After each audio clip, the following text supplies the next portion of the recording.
বাম পাশে আব্দুল সালামের বউ, আব্দুল সালামের বাম পাশে। এইরকম নিয়ে বাজান আনন্দ উল্লাস করতে করতে একজন মহিলা লয় করে কুদ্দুসের বউকে আব্দুল সালামের পাশে দিছে, আব্দুল সালামের বউকে কুদ্দুসের পাশে দিছে। কথা কি শুনতেছেন? কুদ্দুসের বউ টান দিয়ে আব্দুল সালামের বাম পাশে দিছে, আব্দুল সালামের বউ নিয়ে কুদ্দুসের বাম পাশে দিছে।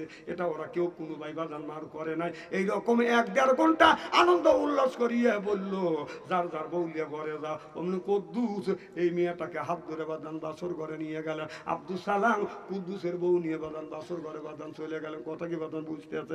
বাসর ঘর হয়ে গেছে 2 দিন 3 দিন, মনে করেন 5 দিন বাজান চলে গেছে। 18 দিন মেয়ের পক্ষের থেকে বাজান লোকজন আসে, মেয়েটাকে ডেকে বলেন মা। অমনি মিয়া এসে হাজির হচ্ছে, কোমা আমার জামাই আব্দুল কুদ্দুস কো। এখন কয়ে এই যে আমার জামাই, কয় এটা তো না, এটা না আব্দুল সালাম। আব্দুল সালামের সাথে তো বিয়ে দিছে, এইটা নিয়ে তো আমি বাসর করছি। কথা কি বাদন বুঝতে আছে? আর এইটা নিয়ে হই হই রই রই। এখন ওই মিয়ার বাবা বলে আমি বিয়ে দিছি আব্দুল সালামের সাথে, কুদ্দুসের সাথে তো মেয়ে বিয়ে দেই নে। আর এই মিয়ার বাবা বলতেছে আমি বিয়ে দিছি হলো কুদ্দুসের সাথে। আব্দুল সালামের ঘরের মধ্যে আমার মেয়েটা কিভাবে গেল? এবার আর সব মানুষ বাজান হই হই রই রই বাজান শুরু হয়ে গেল। কি চাও? এলাকার মধ্যে খবর চলে গেল। বাসর ঘরে ঢুকাইতে গিয়ে আব্দুল সালামের বিবি আব্দুল কুদ্দুসের ঘরে চলে গেছে। আব্দুল কুদ্দুসের বিবি আব্দুল সালামের ঘরে বাদাম চলে গেছে। এইটা নিয়ে হই হই রই রই হয়ে গেল। বাদাম মৌলানা হাফেজ কারি মুফতির কাছে যায়, বাদাম এলাকার প্রধান চেয়ারম্যানের কাছেও যায়। চেয়ারম্যান এক ফতুয়া দেয়, এক মেম্বার এক ফতুয়া দেয়। আগের জামানায় দেখছি বউ তালাক দিলে হাফেজ কারি মৌলানা বাদান এইটার মাসলা দিছে। আর এখন বউ তালাক দেওয়ার মাসলা আপনার ইউনিয়ন বোর্ডের চেয়ারম্যান আর মেম্বার দেয়। কত কন্যাকে হ্যাঁ, একটা মেয়ের বয়স 20 বছর, 1-1.5 মাস ধরে 1-1.5 বছর ধরে বিয়ে হয়েছে। ওই মেয়েটাকে তালাক দিবে। মেয়েটা খুব সুন্দর। তখন মেয়েটাকে যখন মেম্বার চেয়ারম্যান বিষয় করে তালাক নামা লেখাচ্ছে, তখন মেয়েটা কাঁদতেছে। তখন চেয়ারম্যান যা মাথায় হাত দিয়ে বলতেছে, বনু তুমি কাঁদো না, মেয়েটা চেয়ারের সুরত ভালো আছে, তুমি কাঁদো না, তুমি চিন্তা করো খা। মনে করো তোমার ভাই এক চেয়ারম্যান আছে, আমি তোমার বয়স্ক ভাতার কার্ড দেবো। 60 বছর না হলে বয়স্কের ভাতার কার্ড দেয় না। 20 বছর বয়স, চেহারা সুন্দর খুব ভালো, ও বয়স্ক ভাতার কার্ড দেবে। দেখছেন লুচ্চ? দেখছেন না? এইরকম চেয়ারম্যান আছে না নাই? কয়টা চেয়ারম্যান দেখতে চান? দুই দোকানে একটা দেখান, আমি 2টা দেখাবো। 2 দোকান হুজুর 100টা দেখান, আমি 200টা দেখাবো। কয়টা দেখবেন? বাংলাদেশের নেতা কয় নেতা ভালো? বুকে হাত দেখো আর ওপর কাছে যা জিজ্ঞেস করে দেখেন, বলবে নেতার বউরাই বলবে এই নেতা লুচ্চ। কথা কন না? আমার বেশিরভাগ শহর বন্দরে দাবাত দেয়। কথা বুঝতেছেন না? যখন দাবাত দেয় বড় বড় লোক, কর্নেল, ডিসি, এসপি, ওরা বউর কাছে অসহায়। আমার কয় যাওয়ার সময় কানে কানে কয় হুজুর আমার বউ কথা শোনে না, একটু স্ত্রী করে দিয়ে যায়। কয় আমি বাদ থাকি, উনি সবই নিয়ে যায়। কার সাথে? কয় একা একাই যায়, তার গার্লফ্রেন্ড বয়ফ্রেন্ড আছে তাদের সাথে। তারা এত অসহায়। যারা বড় শিক্ষিত দেখবেন বেশিরভাগ লোক অসহায়, বোর কাছে ধরে খাওয়া গেছে। কারণ চাকরি পায় না, বেশি শিক্ষিত করছে, ছেলেটা মাস্টার ডিগ্রি পাস করছে। তখন মেয়ের বাবা কোথায়, আমার মেয়ে যদি বিয়ে করিস তাহলে তোকে একটা চাকরি দেবো। লেখছে হলো আপনার কাবিলামা লেখছিল 1 কোটি। এই যে শোনেন, একটা আমাকে আর জীবনে আনেন অথবা না আনেন, ওই বাসর ঘরে 2 জন মনে আছে না? এ ও আর শুনে যাওয়া লাগবে। আমার জীবনে আনেন না আনেন, তবে হক কথা শুনে যান। যারা বিয়ে পড়ায় যে নগদ বাকি গহনা বাবদ 5,000 টাকা নগদ দিয়া বাকি 2 লক্ষ বাকি রাখিয়া তোমাকে অমুকের ছেলে অমুকে বিয়ে করবে রাখছে, এগুলি মিথ্যা ছলনা বাদ দেন। যারা এই মিথ্যা কাজ করতেছেন, মিথ্যে বিয়ে পড়াচ্ছেন, কিয়ামতের ময়দানে আল্লাহর আদালতে দাঁড়াইতে হবে। আমি বলে দিয়ে গেলাম। আবার ওই যে আপনার ধরে মহারানা বাকি রাখে, কিরকম বাকি রাখে কিনা? আবার বাসর ঘরে যা বোর কাছে মাপ চাই, তুই পুরুষ মানুষ ওর কাছে মাপ চাবি কে? এই ছেলে ও পারবে 20,000 দিতে, জোর করে চাবা কাবিল লেখে 3 লক্ষ, ও 3 লক্ষ পাবে কোনে? আমার কথা কি বুঝতেছেন? কয় যে আমি মাপ চালিছি, মাপ তো চালিছে। জামাই যদি মরিয়া যায়, জামাই যদি সেরাসেরি হয়, ওই বউ কেস দেয়। কিসের কেস দেয়? দেল মোহরের কেস দেয়, তাহলে মাফ করে দিলে কেবা করিয়া বন্ডামির টাকা পাও না, তাই না? না না, মাফি যদি করে দেয় তাহলে দেল মোহরের মাপলা করে কেন? অতএব জোর করিয়া মহারানা চাপাইতে চাপাইতে যায় না। ওই ছেলে কিভাবে দিবে এই দায় কিন্তু গার্জিয়ান হইতে হবে। আমার ভাইরা, একই দিনে দুই ভাইয়ের বিয়ে হয়েছে। আব্দুল কুদ্দুসের বউ আব্দুল সালামের ঘরে গেছে, আব্দুল সালামের বউ আব্দুল কুদ্দুসের ঘরের মধ্যে বাদাম চলে গেছে। এটা নিয়ে বাদাম হই হই রই রই বাদাম শুরু হয়ে গেছে। আমার ভাইরা আমার, এই ওয়াজটা যদি শুনতে চান আমি 10টা মিনিট, আমি 5টা মিনিট আপনাদের বিরক্ত করব। 5টা মিনিটের মধ্যে আমি 5 জন ব্যক্তির কাছে বাদাম 5,000 টাকা চাই, কারণ এই মাহফিলের এই মসজিদের বাদাম না এখন শ্বাস করবো কে? আমাকে কমিটি পক্ষের থেকে বলা হয়েছে যে হুজুর লাস্টে কালেকশনের দরকার নাই, 5টা মিনিট আমি আপনাদের ঘোষণা দেবো, 5টা মিনিট আমি আপনাদের কাছে আবদার করব, এরপরে মাহফিলে যাব। একজন ব্যক্তি বলে হুজুর 1,000 2,000 টাকা কে দিবেন? একটু হাত তুলে দেখি। 1,000 2,000 3,000 5,000 টাকা কে দিবেন? একটু তাড়াতাড়ি দেন। জিকির করুন লা ইলাহা। এদিক শোনেন, এই উচিত কথা বলি তো বাচ্চা অন্তরে ভালো না। আমার ভাইরা আমার ভালো করে লক্ষ্য করে শুনুন, আমলে নিয়তে বাদান শুনতে হবে।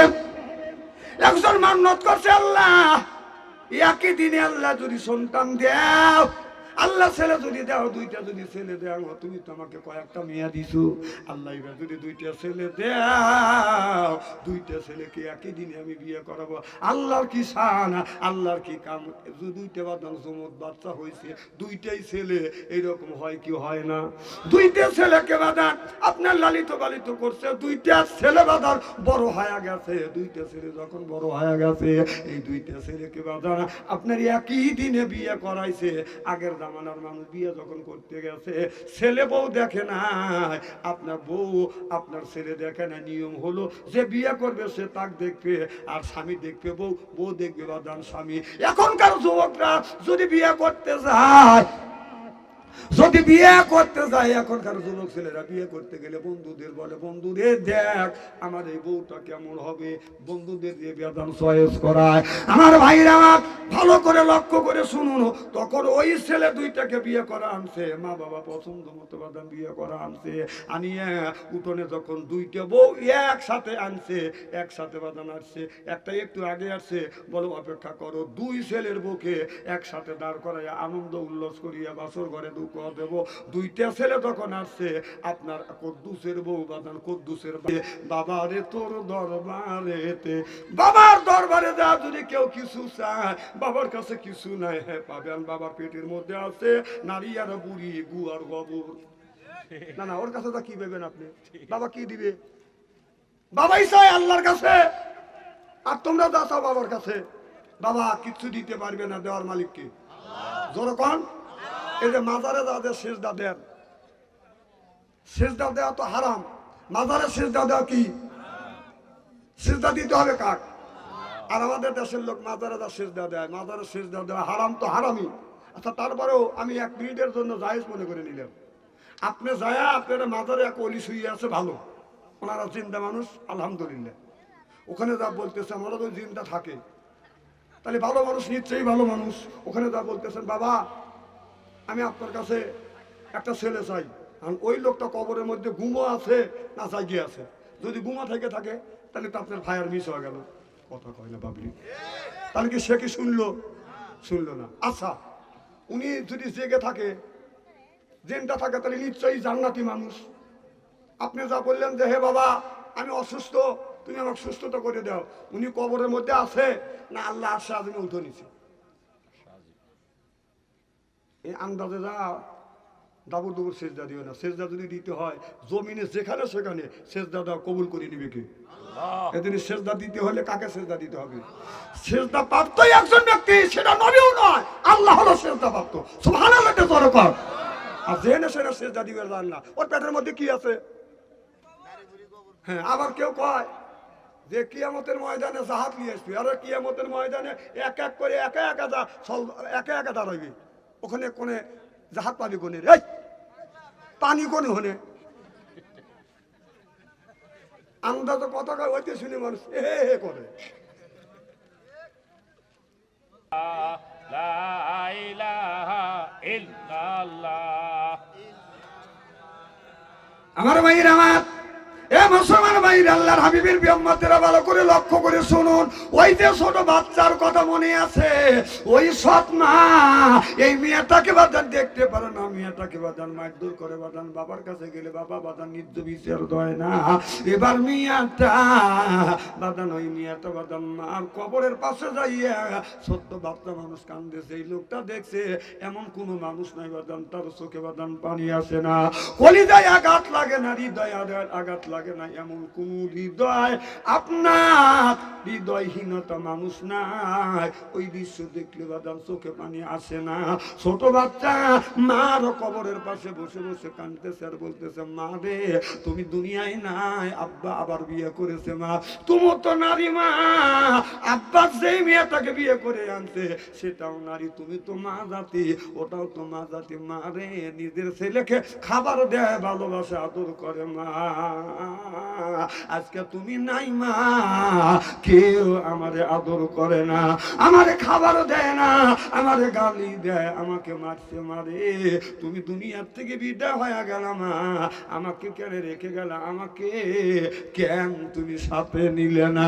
এই মেয়েটার কান্না দেখে এলাকার এমন কোনো মানুষ নাই, এই মেয়েটার এই দৃশ্য দেখে কান্না দেখে বাদান কান্দে না। যারা আপনারা 2 নাম্বার বিবি হয়ে আইছেন, আপনারা 2 নাম্বার বিবি 1 নাম্বারের মতো কাজ করার চেষ্টা করেন। স্বামী মারা গেছে, বউ মারা গেছে দেখে তুমি আপনি এত সুন্দর স্বামী পাইছেন, মেয়েদের কিছু বলাই যায় না, কথায় কথা কয় আমার মতো মহিলা দেখে তোর মতো পুরুষের ভাত খাইলাম, অন্য কোনো মহিলা লোক কবে চলে যেত, আমি ওই জাগা আবার বিয়ে করবে বাংলাদেশে। এইটা যদি কয় ভয় ভয় না কাঁচা, তুই কয় যদি তুই যদি বলিস কাল, আপনি বলবেন এখন যা, যাবি তার একটা ধরে নিয়ে আসবে। বাংলাদেশে কি মেয়ের কম আছে নাকি? না, বাদ যাও নি, সাইজ করে দিবি এনে ক।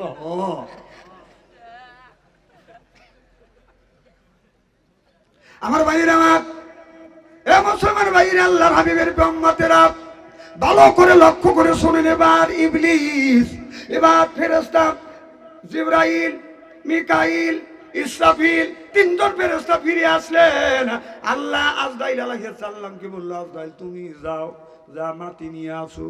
যখন থেকে বাদান আপনার এক খাবলা মাটি যখন আনবে, এবার মাটি চিল্লা চিল্লা কান্না কান্দা কান্নাকাটি করে বলতেছে, ফেরেশতা আমার বুক থেকে মাটি নিও না, কারণ তোমার আগে 3 জন ফেরেশতা আসছে, আমি নিষেধ করেছি, আল্লাহ দোহাই দিছি, আল্লাহ কসম দিছি, তারা ফেরত চলে গেছে। আপনার নিজের অক্ষমতার কথা আল্লাহর কাছে যখন জানাইছে, এবার আজরাইল আলাইহিস সালাম বলে, যে আল্লাহর দোহাই দিছো ওই আল্লাহ আমাকে পাঠাইছে মাটি নেওয়ার জন্য, অতএব তোমার দোহাই শুনবো না, আল্লাহর হুকুম শুনবো।